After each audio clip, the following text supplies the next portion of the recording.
Chapter 7 Clutter / Buried Trash. Frog, Sally, come on, it's spring. The two are always anxious to go outside in spring. Frog and Sally refused to go outside after the end of last fall's encounter with the black-eyed lady. They say she continues to laugh at them in the night, saying, "I'll eat you.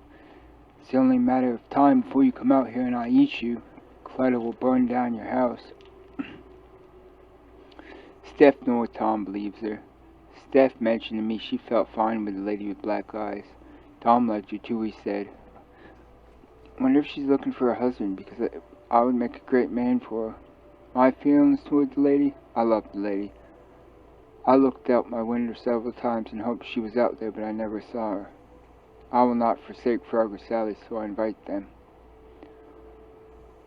On the day I got them to go outside with me, I was in my father's library and I was looking at a book, the same book Steph and I were looking at last fall, the one with the newspaper article on the inside. According to the book, in an article written by Corin Stewart, the family who lived here, in this mansion, long ago, was fined for throwing much garbage into the woods, out back of the house. According to the article, trash could be found miles into the woods. I suddenly remember the black-eyed lady mentioning, if we got lost out there, to follow the trash home.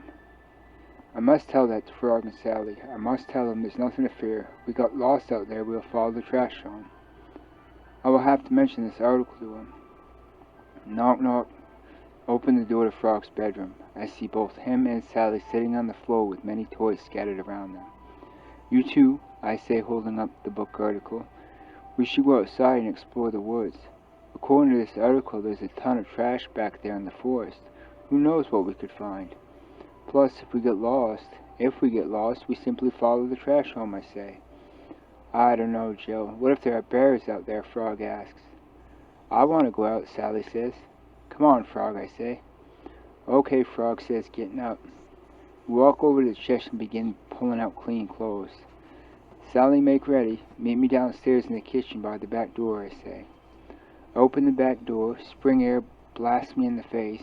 I take a deep breath, taking in all that spring has to offer, dead grass, leaves, and all that has been disposed of after soaking up last year's summer sunlight and all the mud in the backyard. I stand in the kitchen, in between the kitchen and the backyard, in between the door leading to the backyard. Within 5 minutes, Frog and Sally rush into the kitchen. Where's Steph and Tom? Frog asks. Steph, Tom, we're about to go outside. Are you coming? I yell into the living room. They both at the same time get off the living room couch and walk into the kitchen. So what are we going to do out there? Tom asks. We're going to go trash digging, I answer. Steph adds, my dad at some point had me follow him into the woods to dig trash. He said, some of the trash is worth thousands this day and age. So you have done something like this before, I asked. Yes, a lot of people did on my street. They would call it digging. They're kind of like archaeologists. What I remember was a good time, like a treasure hunt, always anticipating a great find with each layer of dirt removed, Steph answers. Actually, I didn't think hard about this, I say, running over to the cupboard, grabbing a plastic bag and a small garden shovel. Okay, now we're ready, I say. We walk off into the woods, keeping an eye out for any wildlife or dangers we may find, especially the lady with black eyes. I hope we don't get lost out here, Sally says. I do not see any trash, I mentioned. It's probably miles down that way, Frog says, pointing in deep forest. Right, but think about it. Who would carry the trash all the way down here? If they could leave it right here, Steph says. I'm going to try digging right here, I mentioned. Hold on a second. There's a dirt hill to our left.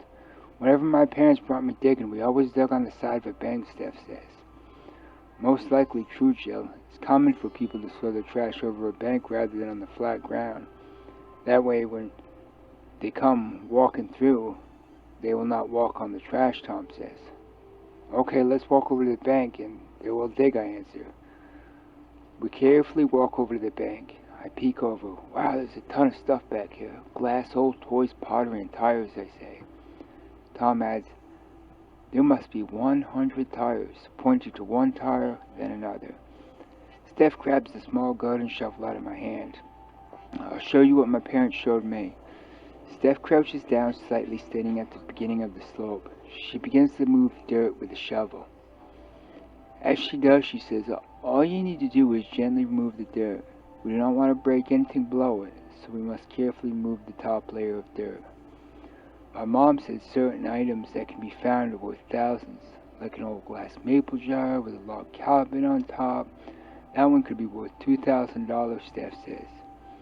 I crouch down beside Steph, noticing worms with each shovel of dirt. Old pottery pieces are all about, rolling down the hill as the dirt is removed.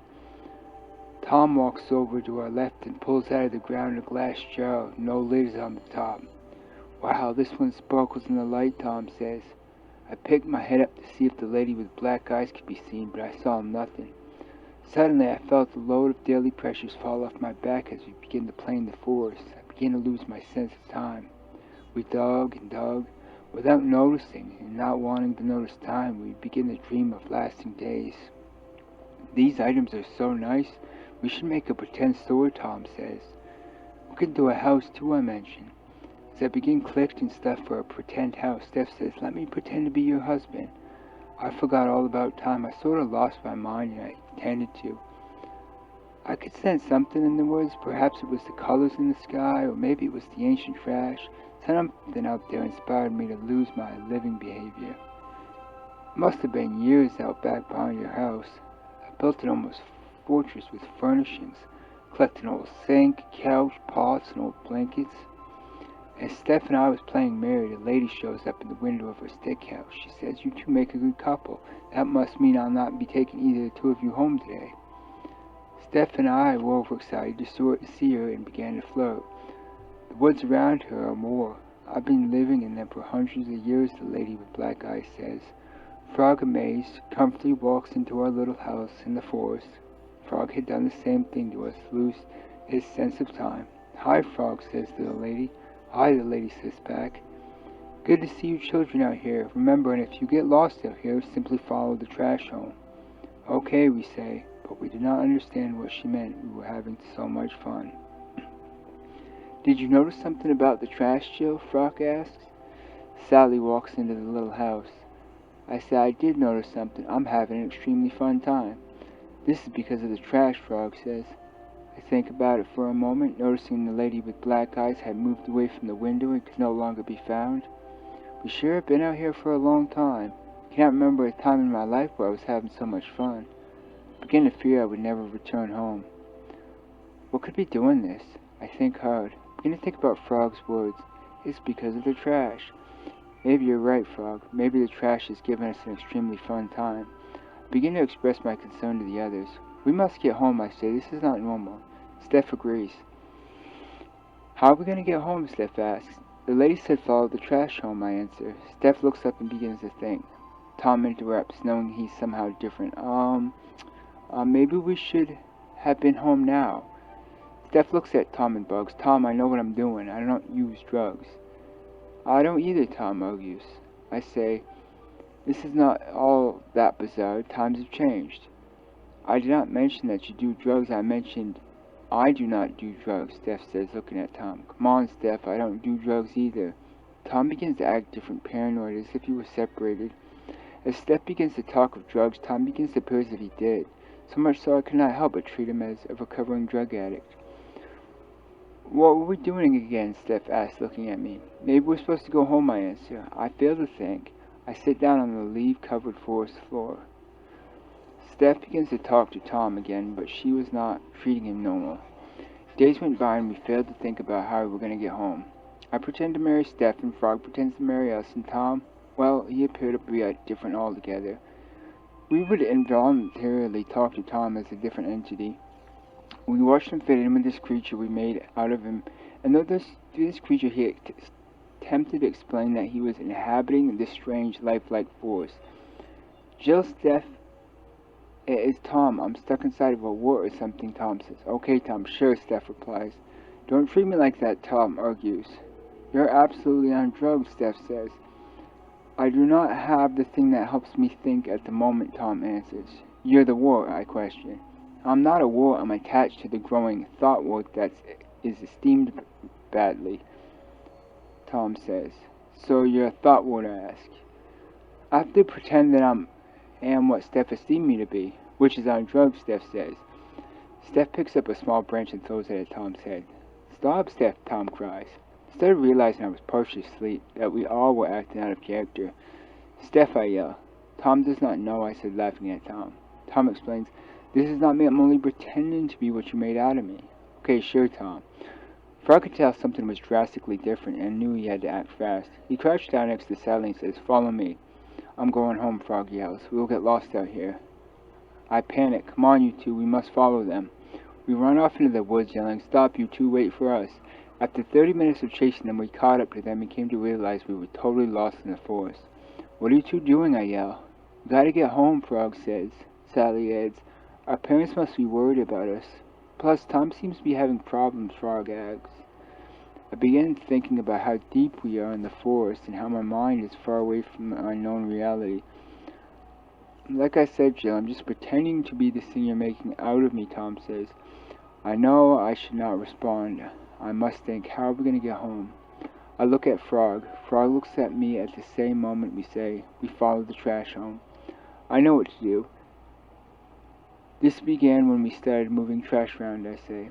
So the trash is moving us around, Steph says. Maybe the trash can speak, but not in our language, Sally adds.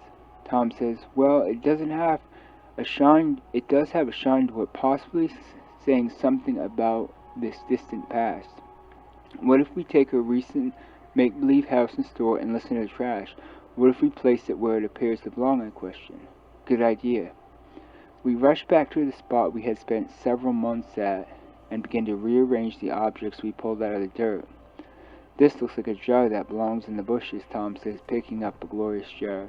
This jar is beautiful, I say, pulling out of Tom's hands. I've never seen anything like this before. It almost says plant me in a plant pot, Tom adds. Tom digs up some dirt and places it in the jar. He gently digs up a small berry plant and places it in the jar. He begins to carefully add water to his recently planted berry plant. He gently places the berry plant on the counter of our woods and stick pretend store. It looks like a jar is saying I'm a mystery, Steph says. So true, I add. Well, if this is the beginning of a mystery, we should try some more objects and finish it. Without eating or sleeping, we dig. We find plates, jars, stoves, carports, and precious objects. Thousands of pieces we pull out of the ground. We gaze at them. I would never want to leave these objects, Tom yells.